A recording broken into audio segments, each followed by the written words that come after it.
En el nombre del Padre, y del Hijo, y del Espíritu Santo. Amén. Padre nuestro que estás en el cielo, santificado sea tu nombre, venga a nosotros tu reino. Hágase tu voluntad en la tierra como en el cielo. Danos hoy nuestro pan de cada día y perdona nuestras ofensas, como también nosotros perdonamos a los que nos ofenden. No nos dejes caer en la tentación y líbranos del mal. Bien, pues terminamos ayer las meditaciones sobre el primero de los sacramentos, que realmente no es el primero en el orden cronológico, pero sí me parecía que es el primero en la importancia, que es la Santísima Eucaristía. La Santa Misa, la Sagrada Comunión, lo que es el amor a la Eucaristía en el tabernáculo, en el sagrario. Y bien, pues nosotros sabemos que cronológicamente el primero de los sacramentos, sin duda ninguna, es el bautismo. El bautismo es, de hecho, pues la razón por la cual Jesús dice a los discípulos: id al mundo entero, anunciad el Evangelio, todo el que se bautiza y cree se salvará, y el que no crea, pues se condenará. Con lo cual, fijaos, todo empieza en el bautismo. Es el sacramento para que después pueda haber otros sacramentos. De hecho, ¿os acordáis cuando Nicodemo, este hombre que era un fariseo, un doctor de la ley, un maestro de la ley, que fue a ver a Jesús de noche y como que le fue a preguntar: maestro, ¿qué es lo que quieres enseñar?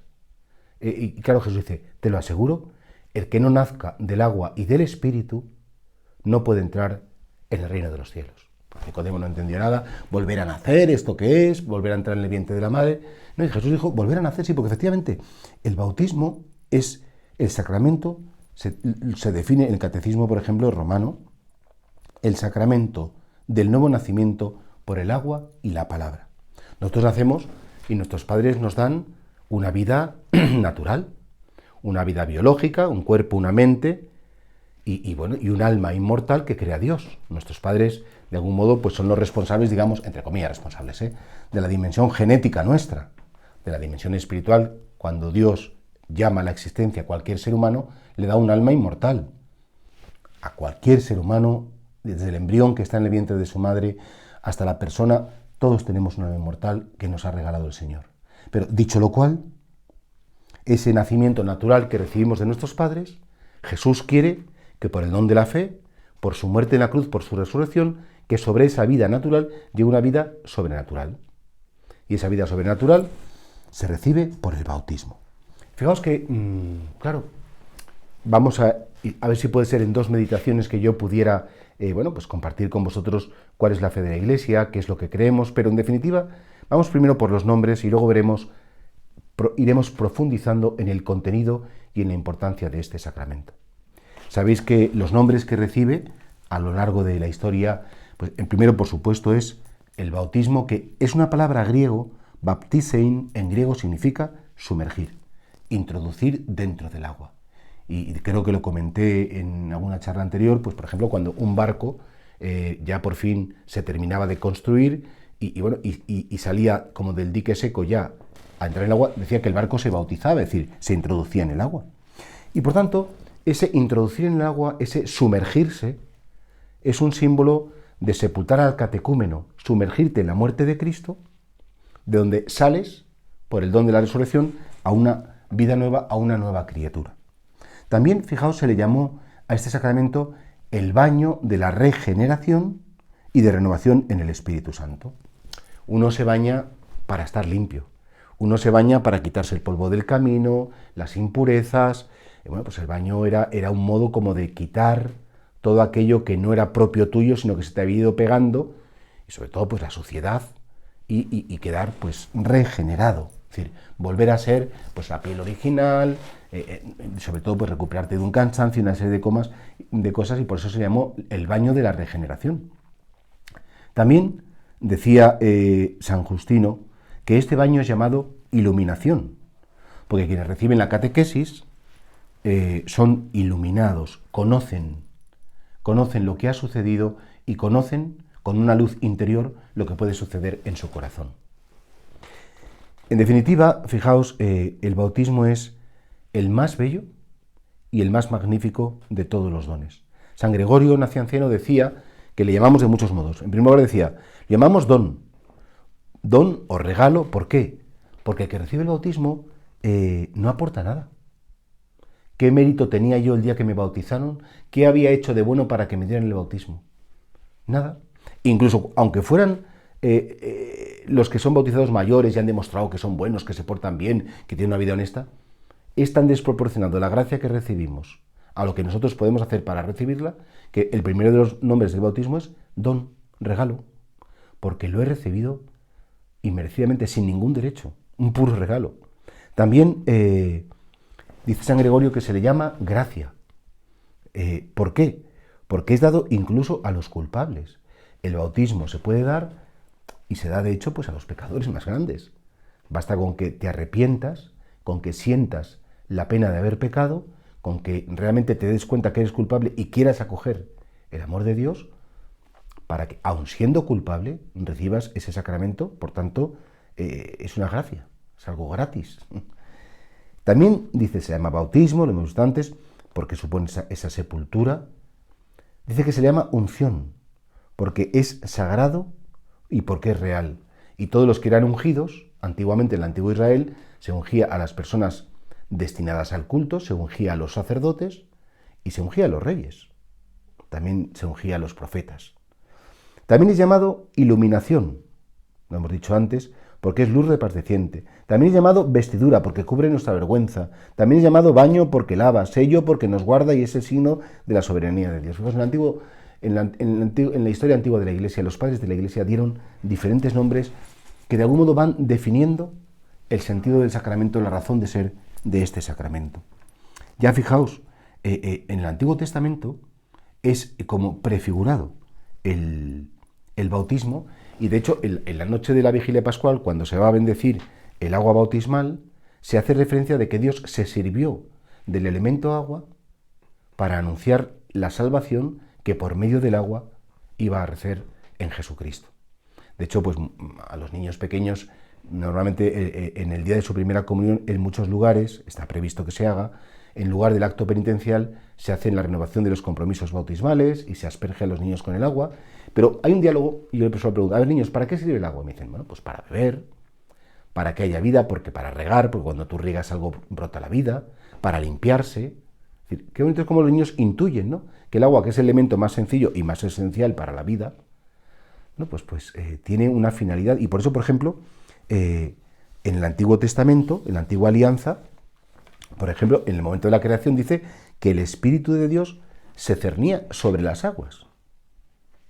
En el primer momento de la creación, bueno, pues el agua es el punto desde el cual va a surgir la vida, y que el Espíritu de Dios se sirve del agua para que exista la vida. Muy bonito, ¿no? También, por ejemplo, en el Arca de Noé, cómo a través de ese diluvio es purificada la humanidad, como anunciando que va a ser purificada nuestra humanidad por medio del agua, y solo aquellos que reciben el anuncio de conversión por parte de Dios, por medio del agua, son purificados y sobreviven. Por supuesto, el paso del Mar Rojo, es decir, cuando el faraón es aniquilado por esas aguas del Mar Rojo que hacen muralla para que pase Israel, pero cuando ya pasa Israel, esas aguas se vuelven a cerrar, y fue el Mar Rojo donde el Señor mostró el amor y la predilección por su pueblo. Y finalmente también en el Antiguo Testamento el bautismo dicen que es simbolizado por el paso del Jordán, cuando el pueblo de Dios, pues guiado por Josué, pues atraviesa la frontera del río Jordán, es introducido en la tierra prometida, y así se cumple la promesa que Dios había hecho a Abraham: esta tierra se la daré a tus descendientes. A ver, que es un símbolo de la entrada en la vida de la gracia, es atravesar ese Jordán, es entrar en esa tierra prometida que es la gracia de Dios para cada ser humano. Cuando, claro, de repente la Iglesia no es que de repente dice, vamos a hacer un rito, nos lo inventamos y a ver qué tal queda echar agua a la gente. Y dices, no, incluso ya en el Nuevo Testamento, Cristo quiere recibir el bautismo, y después Él no lo necesitaba. Hay un himno muy bonito que dice, ¿para qué se ha de lavar el autor de la limpieza? Él no necesitaba purificación de ningún pecado, porque Él jamás cometió pecado. Cristo jamás. Él cargó con el pecado, Él conoció el pecado de los hombres en el sentido que lo hizo suyo, experimentó las consecuencias del pecado, pero Él jamás cometió pecado. Y sin embargo, qué bonito, porque Jesús se pone en la fila de los pecadores, y cuando le toca el turno, Juan Bautista dice, bueno, ¿cómo es que estás aquí? Yo no te puedo bautizar, eres tú el que me tienes que bautizar a mí. Y Jesús le dice, no, deja, porque conviene que se cumpla toda justicia. Y por tanto, ahí Jesús se humilla y de algún modo como que él, que vino a cargar con el pecado del mundo, quiere sumergirse en el Jordán y que ese agua lave ese pecado que él ha asumido y emerger con el don del Espíritu Santo. Y de hecho en el momento del bautismo de Jesús sabéis que el Espíritu se manifestó en forma de paloma y se oyó una voz del Padre que decía: este es mi Hijo, el amado, mi predilecto. Y claro, todo buen capitán va delante de la tropa y dice: todos por ahí, pero él va el primero. Dice: no, ir vosotros, que iré yo. Y Jesús, por tanto, es el primero que hace ver que tenemos que nacer de nuevo por el agua y el Espíritu Santo. Y él, repito, que no necesitaba ninguna purificación, él simbólicamente hace una purificación en nuestro lugar. Primero en el Jordán, después realmente en la cruz, entregando su vida y derramando su sangre por nosotros. También es verdad, por ejemplo, que en la cruz, cuando el soldado atraviesa el corazón de Cristo, dice San Juan que al instante brotó sangre y agua. Y la Iglesia siempre ha entendido que ese agua y esa sangre son un símbolo del bautismo, el agua del bautismo, y la sangre de la Eucaristía, que son los sacramentos de la vida nueva. Son sacramentos que solo aquel que ha recibido la vida del resucitado pues pueden vivir. Claro. Fijaos que, y dicho esto, en el Antiguo Testamento están los símbolos. Jesús quiere bautizarse y de hecho él entrega el agua con la sangre en el momento de su muerte. Inmediatamente, pues la Iglesia entendió que ese mandato de Jesús pues era un mandato que ellos tenían que continuar. Y por eso, el mismo día de Pentecostés, cuando Simón Pedro reciben el don del Espíritu Santo, hace ese primer anuncio: este cierto, toda la casa de Israel, dice Pedro, que ese Jesús a quien vosotros habéis crucificado, pues el Señor lo ha resucitado, ahora vive y es el Señor. Y ellos dicen que estas palabras les atravesaron el corazón y preguntaron: ¿qué hemos de hacer? Y Pedro contesta: convertíos y cada uno de vosotros se haga bautizar en el nombre de Jesús para el perdón de vuestros pecados y recibiréis el don del Espíritu Santo. Claro, fijaos, ¿cómo empieza la Iglesia Católica? Por el bautismo. Los apóstoles empiezan a bautizar y, empieza a crecer el número de los creyentes. Al principio es un acto de quiero ser de Jesús, sin conocer mucho. Lo básico: Jesús crucificado, vive y es el Señor. Y ya a continuación, pues empezarían sus catequesis y sus exhortaciones. De hecho, los evangelios son las catequesis primeras que se hicieron acerca de la vida de Jesús. Y el Evangelio de San Juan, que digamos es el más elaborado, además como dándole un significado teológico y más profundo. Claro, y vemos entonces que a partir de ese momento Simón Pedro, cada vez que iba a una casa, pues anunciaba a Jesucristo y la gente se quería bautizar. San Pablo recorre prácticamente todo el Mediterráneo, la parte actual de Turquía, lo que es Grecia. Sabemos que San Pablo estuvo prisionero en Roma y sabemos, dice la tradición, que San Pablo llegó a España también, hasta los confines del mundo, para anunciar que Jesucristo es el único Salvador del mundo. Y esto ya es un hecho de la primera hora del cristianismo, por supuesto, y apostólico. Claro, en ese sentido, puede ser que haya cambiado un poquito las cosas. Claro, nosotros sabemos que al principio, o en el primer momento, la mayor parte de las personas que se bautizaban eran adultos que habían conocido el anuncio y que el Espíritu Santo había tocado su corazón y dice: oye, esto pues es importante, esto es bonito, esto yo lo quiero para mí. Y así se hace ya una praxis en la cual la gente que se sentía, que se sabía atraída por el anuncio de Cristo, recibía una instrucción. En algunos casos era muy rápido y vemos como en los casos de los Hechos de los Apóstoles, pues son decir creo, pues te bautizo, pero normalmente pues era un anuncio más detallado de la palabra, se profesaba la fe, se hacía una experiencia de vida cristiana. Ahora, fijaos, el modo o los requisitos para bautizarse, como es lógico, han cambiado mucho según pues han ido pasando los siglos y según han sido las circunstancias. Efectivamente, en el primer momento pues había un catecumenado con una serie de ritos preparatorios, pero también el bautismo de los niños, que es el modo actual, el más frecuente que tenemos ahora, pues es un hecho desde la primera hora. No digamos, no, es que esto... No. Y de hecho, cuando en los Hechos de los Apóstoles o en las cartas apostólicas se habla del bautismo, dice que se bautizó toda la familia.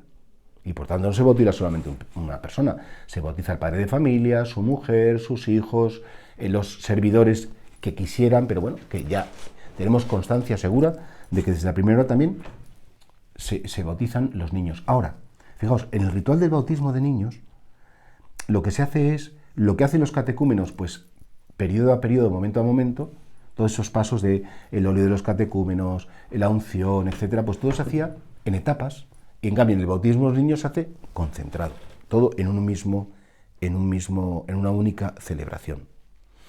¿Cómo se bautiza hoy? Pues en el ritual nuestro, la fórmula es Juan, Luis, María, Pepita, como sea, ¿no? Yo te bautizo en el nombre del Padre y del Hijo y del Espíritu Santo.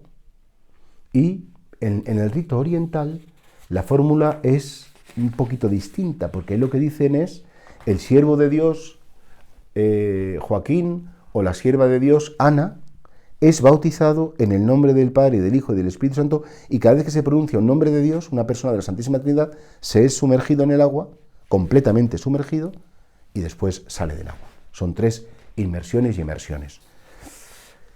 Fijaos que la celebración del bautismo, y de hecho yo hace unos días, o en este mes pasado, di unas catequesis, unas enseñanzas a la renovación carismática sobre el bautismo, que creo que fueron 3 o 4 semanas, pero en fin, lo voy a hacer un poquito más. Tiene unos símbolos muy bonitos, que permitidme que los desarrolle un poquito en titulares. Es decir, en primer lugar, al comenzar la celebración se pregunta, ¿qué pides? ¿Qué es lo que quieres? Y cuando, de hecho, a los padres y a los padrinos se pregunta, ¿qué nombre habéis elegido para este niño? Queremos este nombre. ¿Qué pedís a la Iglesia para este niño? Y unos dicen, pues pueden pedir el bautismo, como es lógico. A veces se dice la fe. Y también se puede decir la vida eterna. Esto es lo que decía el catecúmeno, pero claro, los padres lo dicen en nombre de ese niño que no puede hablar. Entonces, una vez que se ha visto que los padres se comprometen y los padrinos a que esa vida eterna que se le va a dar al niño pueda crecer y desarrollarse porque se comprometen a educarlo en la fe, inmediatamente el ministro del bautismo le hace la señal de la cruz en la frente. Significa que esa gracia que va a recibir se recibe por la muerte de Jesucristo en la cruz y por su resurrección. Es como ese beso de bienvenida, y la Iglesia sabéis que siempre toda bendición tiene forma de cruz. Y por tanto, como ser bautizado es la mayor de las bendiciones, se hace una pequeña señal de la cruz en la frente, que no solamente lo hace el sacerdote, lo hacen también, por supuesto, los padres y los padrinos. Y si hay más, a mí me gusta, por ejemplo, que lo hagan los abuelos. Pues es lógico, porque han recibido la fe de ellos, ¿no? E inmediatamente se hace un anuncio de la palabra. Si puede ser, se hace una lectura del Antiguo y del Nuevo Testamento, se hace un salmo y un evangelio, cuando es en un modo, digamos, más ordinario. Cuando es un modo un poquito más extraordinario, basta con proclamar el evangelio.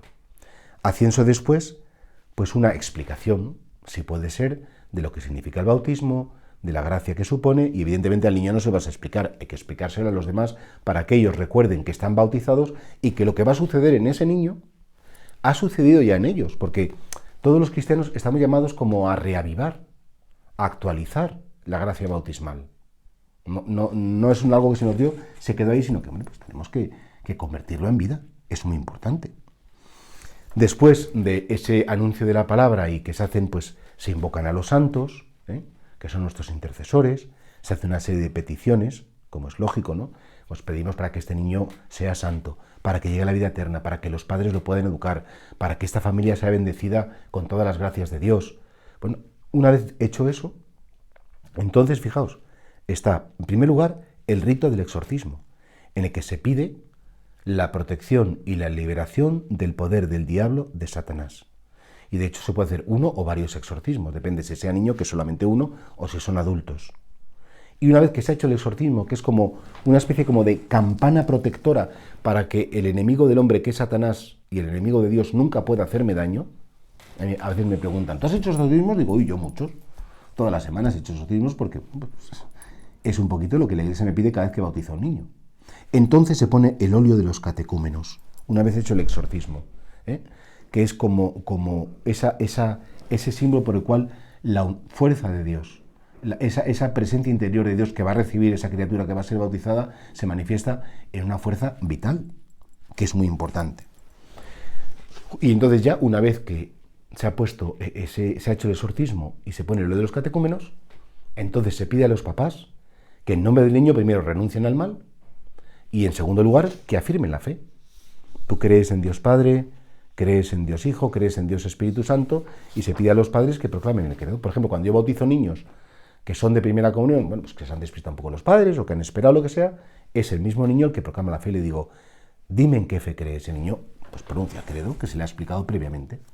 El agua entonces es bendecida mediante una epíclesis, es un momento en el que se pide al Espíritu Santo que utilice ese agua. Igual que se hace una epíclesis antes de la consagración del pan y del vino, se hace una epíclesis sobre el agua. Normalmente en muchos sitios el día de la vigilia pascual se bendice el agua y esa agua queda bendecida pues ya para el resto del año. A ver, en otros lugares es impensable porque son tantos bautismos que daría el agua tan, digamos, después de pasar por tantos niños. En esta parroquia nuestra hubo años que bautizábamos, pues me parece que 600, 700, hemos llegado a bautizar hasta 800 niños al año. Pues no se puede utilizar el mismo agua siempre, porque acaba estropeada. Si no, se puede bendecir justo antes del bautismo. A veces traéis agua del río Jordán, que es muy bonito, y a mucha gente pues le hace mucha ilusión, ¿no? Decir que, bueno, pues que quiero bautizarme con el mismo agua que estuvo nuestro Señor Jesucristo. En todo caso, lo central del bautismo es que una vez que ya se ha hecho esa profesión de fe, se ha bendecido el agua, el niño, el catecúmeno, es presentado encima de la pila. Es costumbre en España, en los otros lugares, la madrina y el padrino lo tienen en brazos, y entonces se pronuncia el nombre de Dios sobre ese niño y se derrama el agua. Es verdad que el gesto original en la Iglesia católica, en el rito latino y en el oriental, era la inmersión. Se hacían piscinas en las iglesias donde podía sumergir a la persona, o se iba a los ríos. Pero bueno, en la Iglesia latina, con el paso de los siglos, se dejó exclusivamente en derramar agua en la cabeza, y sin embargo, en la Iglesia oriental se mantiene pues esa inmersión. De hecho, fijaos, en la Iglesia oriental, cuando te bautizan, te dan el sacramento de la confirmación y el sacramento de la primera comunión. ¿Cómo? Sí, a un niño pequeño se cogen unas gotitas de vino que se ha consagrado en la misa y que es la sangre de Cristo, y el niño comulga así, porque son los 3 sacramentos de la iniciación cristiana, y ellos, bueno, en su tradición está que la reciben al principio, el mismo momento del bautismo. Nosotros esperamos un poco más. Nada más bautizarse. Al niño se le pone en la crisma, que por eso se llama así, el santo crisma.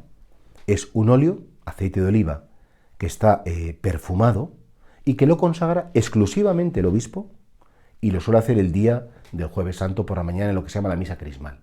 La misa crismal puede ser un Jueves Santo, puede ser un martes, un miércoles, pero tiene que ser el obispo con todos los sacerdotes de la diócesis que oran para que todos los que reciban ese crisma sean configurados con Cristo. ¿Sabéis? El crisma se utiliza exclusivamente para los sacramentos que imprimen carácter. Es decir, el bautismo, es decir, la confirmación y es decir, el orden sacerdotal. Para la penitencia no hace falta crisma, para la unción de los enfermos no hace falta crisma, hay un óleo particular que es el óleo de los enfermos, para el matrimonio tampoco, solo los sacramentos que imprimen carácter. Y por eso, fijaos, a los cristianos se le llamó ungidos, porque cristiano significa ungido. El ungido por el Espíritu Santo y configurado con Cristo como profeta, sacerdote y rey. Porque os lo he dicho antes, en el antiguo Israel solo se ungían a los sacerdotes, a los reyes y a los profetas. Y hecho esto, pues inmediatamente lo que se hace una vez que se pone el santo crisma, al niño se le pone una vestidura blanca, porque decía San Pablo en la carta a los Gálatas que los bautizados han sido revestidos de Cristo. Y así, pues, a los catecúmenos que se bautizaban se les daba una nueva vestidura simbolizando esa nueva vida que había llegado a su corazón. Y tomando la luz del cirio pascual, se enciende una vela, se le entrega a los padrinos y recibe la luz de Cristo, diciendo como que esta luz, a vosotros padres y padrinos, la Iglesia os confía mantener encendida esta luz, que vuestro Hijo, iluminado por Cristo, camine siempre como Hijo de la luz y con todos los santos pueda llegar al encuentro del Señor. Hay un rito muy bonito que no es obligatorio, pero a mí me parece que es bonito porque se le hace una señal de la cruz en los labios del niño y en los oídos, se impone la mano en la cabeza y se dice éfeta, que significa en arameo ábrete, que es ese gesto que hizo Jesús con ese sordomudo al que curó. Y le dice, éfeta, el Señor Jesús que hizo oír a los sordos y hablar a los mudos, te conceda su tiempo escuchar su palabra y proclamarla para salvación. Para concluir, se reza el Padre Nuestro, lo reza toda la asamblea y el sacerdote hace una bendición solemne, primero a la madre, después al padre y al final a toda la asamblea. En algunos lugares, y no es parte de la liturgia, repito, no es parte de la liturgia, pero es bonito, se consagra el niño desde ese momento a la Virgen María. Se hace un acto de consagración, algunos papás traen el escapulario para que se imponga el escapulario, son costumbres cristianas que, repito, no son litúrgicas, pero hombre, es el día más bonito para como pedirle a María que se implique, que sea la medianera de todas las gracias que esa persona, esa niña o ese niño van a recibir. Claro, digo, no me quiero alargar mucho más porque me queda un poquito explicar lo que significa o lo que es la gracia del bautismo, pero, sin embargo, deciros como dos apuntes más. En primer lugar, bueno, pues decir que ¿quién se puede bautizar? Pues todo ser humano. Incluso el niño que todavía no tiene uso de razón, pero no se puede bautizar a un perrito, que a veces me dicen, quiero bautizar a mi perrito. Pues no, solamente, esto os parece una tontería, pero es que hay gente que te viene con eso y dices, ay, qué antipático es usted. Pues no es que los perritos no tienen alma inmortal, no se les puede bautizar, y Cristo no ha muerto ni por el perrito, ni por el canario, ni por nada. Un ser humano, y claro, creo que en este sentido, pues, tanto adultos como niños, que ya lo hemos explicado antes, son capaces de recibir el bautismo. Ahora, en un adulto hace falta que haya libertad, porque si no hay libertad el bautismo es nulo, porque es acoger una gracia libre y voluntariamente. Como un matrimonio, si no hay libertad es nulo, porque es un acto libre para amar, para elegir a alguien, y en el bautismo, en el caso de un adulto, yo elijo amar a mi Señor, vivir en el amor y agradecer esa salvación que me ha dado. Claro, fijaos que, ¿quién puede bautizar? Pues en principio, bautiza al obispo, y a los adultos están reservados exclusivamente para el obispo hoy en día en la iglesia de rito latino, y claro, mire, es que quiero que me bautice mi párroco o mi amigo sacerdote de toda la vida, que no. Y de hecho, para bautizar a un adulto hace falta un permiso explícito del obispo y un expediente de bautismo de adultos, que si no lo cumples, el bautismo sería válido, sí, porque siempre que bautizas es válido, pero sería ilícito y se cometería un pecado grave cuando no tienes el permiso del obispo del lugar donde se va a bautizar la persona. No de dónde procede la persona, sino dónde se va a bautizar. Claro. Y entonces, bueno, pues el ministro ordinario del bautismo de adultos es solo el obispo. El obispo puede delegar y decir, pues mira, no me viene bien, yo no puedo. Y normalmente los adultos se bautizan, lo normal también es que sea en la catedral, que es la sede del obispo, y en la vigilia pascual. Luego la vida es más complicada y aquí en la parroquia, por supuesto, pues se han bautizado adultos, ha venido el vicario episcopal en nombre del obispo, e incluso alguna vez a mí me han dejado, con una delegación explícita del obispo, bautizar, pero los adultos, solo el obispo. Los demás, los ministros somos los presbíteros y los diáconos, que son los que tienen que intervenir en nombre de la Iglesia. Ahora, atención, cualquier ser humano puede bautizar, incluso los no bautizados. Eso está en el Código de Derecho Canónico, en el canon 861, siempre y cuando, si tiene la intención requerida y utiliza la fórmula bautismal trinitaria. Es decir, querer hacer lo que hace la Iglesia. Y de hecho, en la antigüedad había personas que estaban preparando para el bautismo, que veían que llegaba la muerte, que no llegaba el cura, y que decían, oye, por favor, bautízame. Y la persona, aunque fuera pagana, tenía que derramar agua y decir, yo te bautizo en el nombre del Padre, del Hijo y del Espíritu Santo. Y era un bautismo válido. Fijaos qué bonito, cómo la Iglesia nunca ha querido privar a nadie de esta gracia y de este don, porque falta el ministro, porque resulta que hay un trámite que no hemos podido cumplir. A nadie se le puede privar de don bautismal. En fin, en definitiva, y yo hoy me quedo aquí porque me gustaría mañana explicaros pues qué significa eso de que solo los que se bautizan se salvan, que es un tema muy serio, y también, bueno, pues qué sucede en el alma cuando una persona se le bautiza, qué es lo que pasa, la gracia bautismal. Aún así, yo os pido, a los que escuchéis esta enseñanza, esta meditación, que recuerdes que Dios entró un día en ti, que tú estás bautizado y que la gracia del bautismo es tuya, que todo esto que te estoy contando te pasó a ti. Tus padres tuvieron ese detalle, ese acto de amor maravilloso de llevarte a una iglesia y que te bautizaran. Y por tanto, agradece el don del bautismo. No dejes de bautizar a personas que son niños pequeños, etcétera, y acerca sobre todo a la gente que incluso, que aun siendo bautizada, nadie les ha explicado nunca nada. No saben lo que sucedió en su corazón y como no lo saben, pues no lo pueden activar. Solo con el conocimiento funciona la libertad. Para ser libres hay que conocer. Y por tanto, ¿cuánta gente bautizada que se ha apartado de Dios porque no sabe, a veces ni siquiera nosotros, el milagro tan maravilloso que sucedió el día que le bautizaron. Dios te salve María, llena eres de gracia, el Señor es contigo. Bendita tú eres entre todas las mujeres, y bendito es el fruto de tu vientre Jesús. Santa María, Madre de Dios, ruega por nosotros pecadores, ahora y en la hora de nuestra muerte. Amén.